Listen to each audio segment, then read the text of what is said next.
Good morning, ladies. Thank you for joining me so early. It's good to see so many of you here. And today it is Go Red or Wear Red Day. For us in the UK, it's a British Heart Foundation um, Awareness Day, as well as it's America Heart Health Month and also Heart Health Month in the UK. So I want to share a little bit more about cardiovascular disease, some of the signs and symptoms to look out for, as many women do not realize what they are, and of course, what you can do naturally alongside maybe medication or instead of medication to protect your heart, especially as postmenopausal women are more at risk of cardiovascular disease and heart attack, and it is still the number one killer in women. So I'm just going to share a very quick presentation with you, and it will be recorded, and we will place it inside the symptom guide within the Midlife Unfiltered and Menopause community inside Skool. The link is below for those of you that can't remember how to get in. So let's talk about heart health in midlife and why it is so important. So we need to protect our heart for a long and healthy midlife. Now, as I previously said, February is Heart Health Month in the USA and also the UK. So it's a perfect time for us to focus on protecting our hearts. Many people do not realize that heart disease is the number one killer or cause of death in women, even more than breast cancer. I know breast cancer is heavily promoted amongst charities, but heart disease is still the number one killer. And heart disease is sadly on the rise over the last couple of years. But the good news is there is so much we can do to help protect ourselves. And by the end of this really quick presentation, you'll know why heart risk increases as we enter post-menopause years, what symptoms to look out for, and how to protect your heart, maybe with nutrition, supplements, or lifestyle changes. So there's lots we share, as always, in Midlife Unfiltered.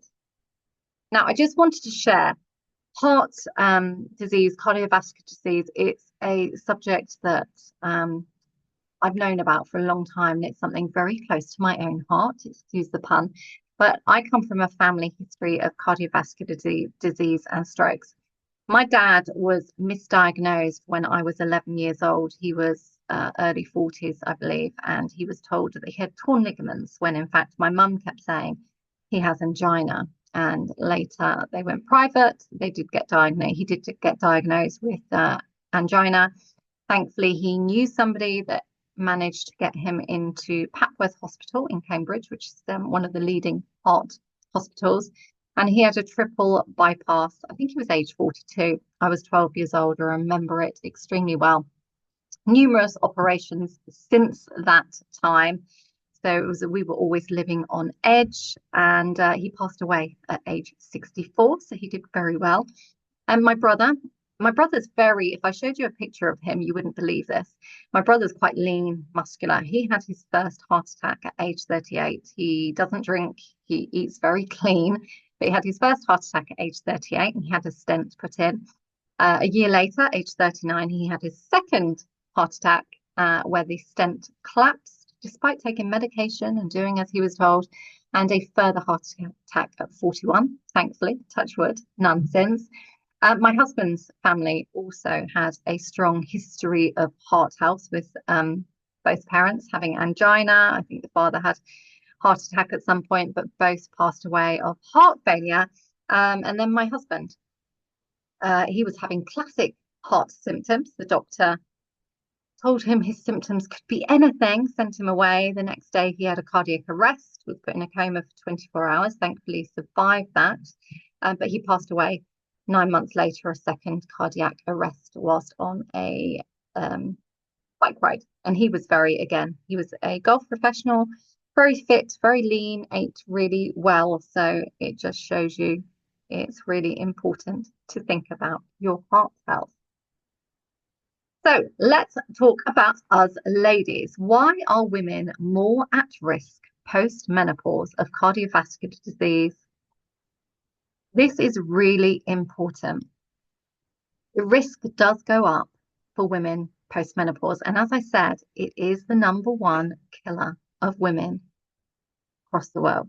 Heart disease or heart attacks, heart disease, cardiovascular disease, heart failure. Now, the main reason may be due to the decline of estrogen or estrogen for those of you in the USA. Before menopause, estrogen protects our arteries. It keeps them flexible.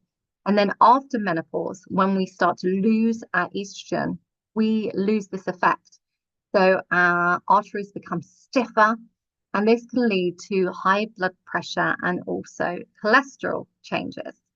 So we want to, that's one reason why HRT may be valuable for some women, especially if you take it in the first 5 years. For women that go into early menopause, then it can be really valuable to try HRT to protect your heart, potentially.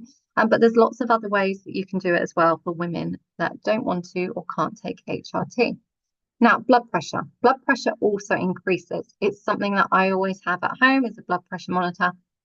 We always, whenever we've got headaches, we're not feeling great in our house, we're always checking our blood pressure.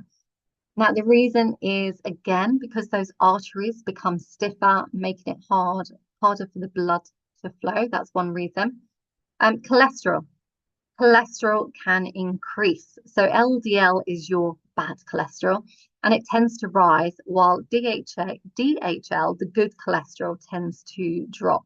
Now, just to make you aware that you can still have heart attacks even with low cholesterol. So it's something to just be aware of. And there's so much you can do to improve cholesterol.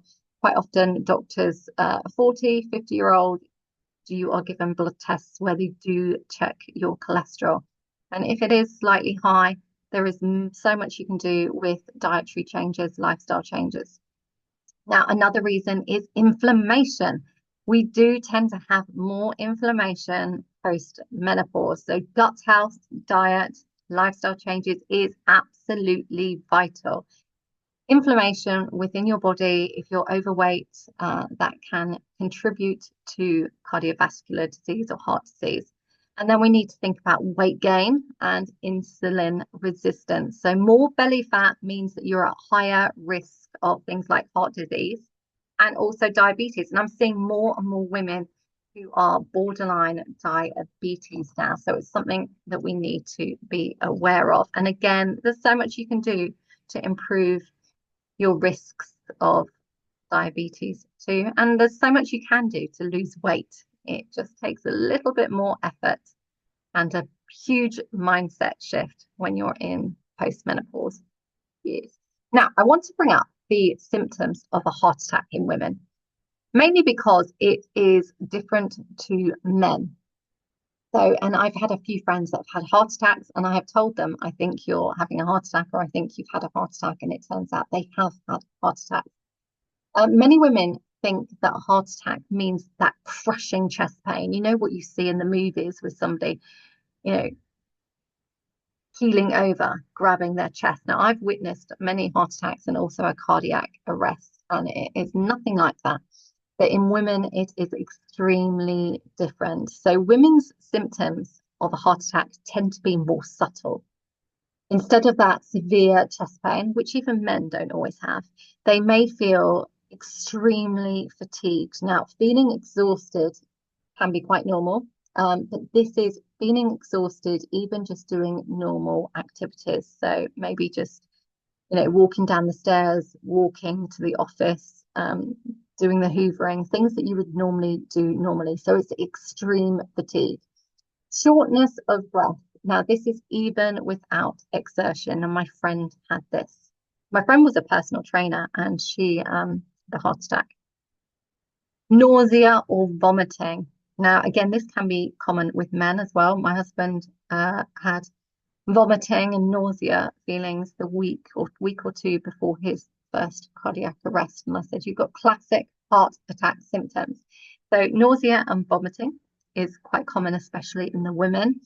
Pain in the jaw, the neck, or the back. Now, it's the back pain with women that tends to be one of the signs. And again, my friend, she was 50, just turned 50, personal trainer. She had back pain, and I said that sounds very much like a heart attack. She was really struggling.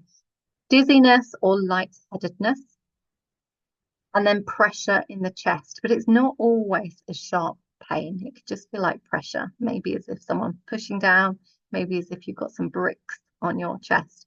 Now, many women ignore these symptoms and these signs, thinking it's just stress or it's menopause or it's a stomach upset, stomach issue. Now, if something feels off, it's really worth getting checked out. And that's one of the reasons that I always have a blood pressure machine in the house, because that can be one of the first signs as well. Changes to your blood pressure, severe changes, along with some of these symptoms. So just to be aware of those symptoms, and you will find more on this if, for those of you in the UK, the British Heart Foundation has a host of information, and also then the American Heart Foundation for those of you in the United States. But look, whatever country you're in, have a look and see what the signs and symptoms are for you. But this is just to highlight these.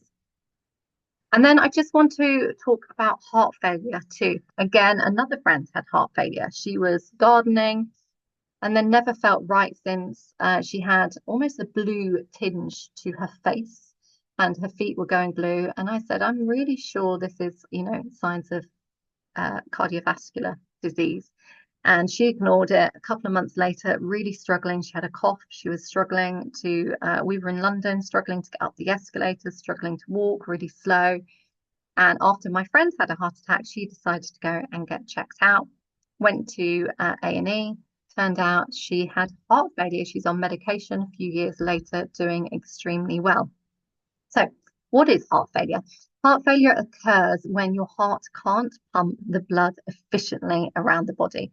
So it can lead to poor circulation and oxygen delivery throughout the body. It doesn't mean that the heart has stopped, but rather than that it's weakened. It's not working as well as it should, and it's struggling to keep up with the body's needs or the body's demand. Now, key symptoms of heart failure in women, again, these are just some of the symptoms to watch out for. If you've got these symptoms, it's not necessarily that you've got heart failure, but it's just something worth going to your doctor or being having checked out. So these are just some of the key signs. Shortness of breath, especially during activities or whilst lying down, even like walking. Swelling in the legs, ankles, or feet. So fluid retention is really common. Again, my friend had this. Unusual fatigue, so persistent tiredness, even after resting. Rapid weight gain, so that's due to the fluid buildup. So if you find you're gaining weight, maybe that's going around the stomach, the midsection, and you can normally tell if it's fluid retention if you press it. It tends to be different to just gaining weight. So it's a different type. You may find that your hands are swelling, maybe your rings are getting tighter, or your feet are swelling. Maybe you've got marks where your socks are, for example, or if you press your feet, they may be a bit puffy. And another symptom or sign could be a persistent coughing or wheezing, especially at night. So they are some of the common signs to look out for. Let's go back. And then the causes of heart failure in women post-menopause tends to be blood pressure. So the higher blood pressure can put strain on the heart over time. Coronary artery disease, that's when your arteries can become blocked, and that can reduce the blood flow. Diabetes and obesity risk, again, that increases the workload on the heart. My friend that has heart failure, she has she's quite slim. But chronic stress raises your cortisol levels, which I see a lot when I'm doing the hormone testing, the Dutch test. But raising high cortisol levels too early in the morning. High cortisol levels can contribute to the strain in the heart. So women often experience more shortness of breath and fatigue rather than chest pain. And it's really important to go to your doctor. Early detection, lifestyle changes, proper support can help you to manage your symptoms and improve heart function. And there's so many medications that help with heart failure in women. So always go to your doctor. This is just a guideline for you, just to make you aware. It's not medical advice. Now, we want to talk a little bit about blood pressure. As I said, quite often blood pressure increases in the postmenopausal years, and it is known as the silent killer. My husband did have high blood pressure towards the end. So it's known as the silent killer, as quite often it shows no symptoms whatsoever until a serious issue occurs. Now, ideal blood pressure, now this can change, and depending what country you're in, it may be different. So check it out where you are, and quite often doctors change the levels too. But ideal blood pressure tends to be around 120 over 80. Now that can change depending on age. So always go and check. Check with your doctor or check online, sort of through, for the UK, check the NHS. For the American, check out your health authorities, because that can change. Now, why does blood pressure raise postmenopause? We've already mentioned it slightly. It tends to be due to the lower estrogen. So lower estrogen, it will make the arteries become stiffer, so blood pressure can increase. Stress, very much, and weight gain and aging. So ways to naturally lower your blood pressure, you can do it naturally. Medication can be beneficial if it's extremely high, so speak to your GP. I do recommend that if you have got high blood pressure, you do take this seriously, and speak with your doctor or your GP. Right, but you can, staying hydrated is one of the key things. So dehydration increases your blood pressure. You can eat potassium-rich foods. That can be really beneficial. Some women may be low on potassium. So avocados, bananas, leafy greens. Do not be scared of things like avocados. The healthy fats are really good for us. Lots of green veg on your plate. You may want to practice deep breathing. I am going to get somebody in to talk about the Wim Hof method, because that's very useful to reduce stress and to help us breathe. Many of us do not breathe correctly. So practice deep breathing, stress reduction, things like meditation, yoga, maybe Pilates, breathing exercises, the Wim Hof method, for example, and to move your body daily. Even a short walk will help to reduce your blood pressure. And then there's things like thinking about your diet too. So they're just a few tips. But if you're on medication, please speak to your doctor. And then I just wanted to talk briefly about cholesterol, statins, and COQ10. Now, cholesterol has a bad reputation. It's actually essential for our health. We do need cholesterol in our bodies. And as I said earlier, you know, my brother had 3 heart attacks. His cholesterol is actually quite low, and they tried to give him statins to lower his cholesterol even more. So something to be aware of. Many women are given statins automatically. More in the UK, I don't know about the USA to be honest, but in the UK, statins tend to be given quite often when women get to around the age of 50. So it's really important to think about your cholesterol levels. And cholesterol, as I said, it's actually essential for our health. Cholesterol helps to produce your hormones. So that's important, because your body will still make a few of the sex hormones in limited amounts post-menopause, but it will make other hormones too. It supports your brain function. So if you're struggling with, you know, brain fog, lack of concentration, for example, then we do need cholesterol in our bodies, and it helps to repair cells. Now, this may be a reason why we're seeing more things like dementia. I'm not sure on the studies yet, but something to be aware of, because I'm seeing more people that are on cholesterol medication who later in life are having issues with dementia or brain issues. Okay, so statins, the medication statins actually block COQ10.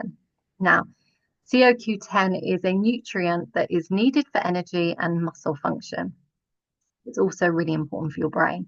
So many women on statins do tend to experience fatigue and muscle pain because of this. So if you are taking statins, I recommend taking a COQ10 supplement, a high quality one. So ask if you need some help on that. Again, daily recommendations vary depending on what country you're in, so please check it out or speak to your physician or speak to somebody who's trained. Tend to follow the instructions that are on the packaging for supplements for your country. Tends to be around 100 to 200 milligrams a day, and that will help to maintain energy and health, and it may help with your brain health too. Now, do not stop medication. Do some research into statins yourself, but do not stop medication. This is not medical advice, is just to give you a little bit of information and guidance. Now, I want to talk about nitric oxide. Now, nitric oxide is so important. It's a natural molecule and it helps to relax the blood vessels. So it improves your circulation. It helps to lower blood pressure. Now, you can boost nitric oxide naturally with supplements. One of the main ones that both Rachel and I use, and many of my clients use, my family all use it, is ProRG9 Plus. I'm going to pop the link below for you. Now, this supports your health. It supports your healthy blood flow. So it makes sure that oxygen is flowing well. Nitric oxide helps to flow through the body, and it can help with your heart. And then also Pro 360 beets, which is a beetroot powder, is really high in natural nitrates, and that helps to increase nitric oxide. So nitric oxide is vital for us. It helps improve our circulation, it helps to lower blood pressure, and it helps to improve oxygen flow. So even eating plenty of beetroots can be really important. It was a Nobel Prize for nitric oxide. I'll try and dig out some information for that and pop it below in the notes for you. Okay, now the Physician's Desk Reference Guide. This is a book that is available in the USA, and every doctor or healthcare professional uses the Physician's Desk Reference Guide. So the book, it has medications, but in the USA they also mention different ways, and there's been quite a lot spoken about this recently in politics, about how this book gives you the medication, but it also gives you supplement advice and natural advice. Now, ProRG9, the one that I've just mentioned, that I take religiously by Synergy Worldwide, it is listed in this book as a recognized supplement for cardiovascular disease. So it's recognized in the USA to help with heart disease. And the ProRG9, it contains L-arginine, which supports the nitric oxide production, improves your blood flow. So it can help with reducing blood pressure too. So it's something, it gives me energy. I found many of my clients that take this actually have a clearer head, less of moods, less depression, more energy. So it's something that I take religiously every single day. It's full of other nutrients and vitamins that you need as well. So it's a really good all-rounder. Add it to water, so you're upping your water intake too, keeping you hydrated. Now let's look at the best diet for heart disease. Now this goes back to basics. Now please ignore the picture in the background. That is the food that you want to stop eating. So you want to, or not stop, but lower. You want to reduce this. So ideally, we want to be reducing or avoiding any processed foods, sugars, seed oils, and excess alcohol. So anything really that comes in a packet that you can't eat, grow, or kill, we want to be reducing or avoiding as much as possible. So really it's most of the supermarkets. So eating the right food can help to lower inflammation, and it supports your heart health. So it's really important, especially for those women, 40s, 50s, 60s, post-menopause women, vital. So we want to be adding plenty of healthy fats, things like olive oil, avocados, nuts, seeds, and salmon. Other oily fish like sardines can be useful too. Increasing leafy greens. So, fill that plate with foods such as, spinach, kale, rockets for those of us in the UK, or arugula. I can never say the American, so excuse me, pronunciation of rocket as we call it.